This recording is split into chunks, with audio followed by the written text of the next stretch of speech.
xotiramni yo'qotib, betob bo'lganimdan keyin oilam ham mendan voz kechibdi.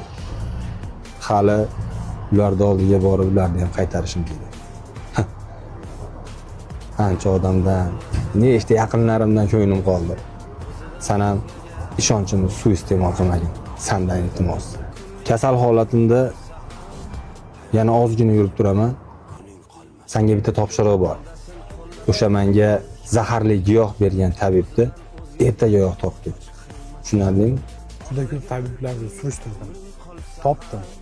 Hozir aytsam hayron ham qolasiz.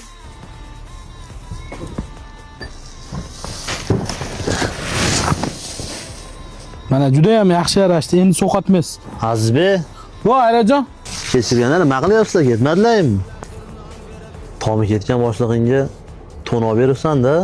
Nimaga una deyapsan? Sovuq tushganiga olib berdim-da, so'roq kiyinsin deb.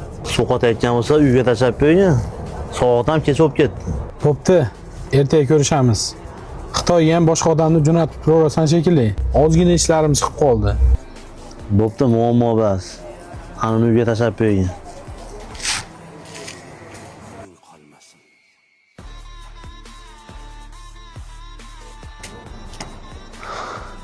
Gapimiz chala qolib ketdi.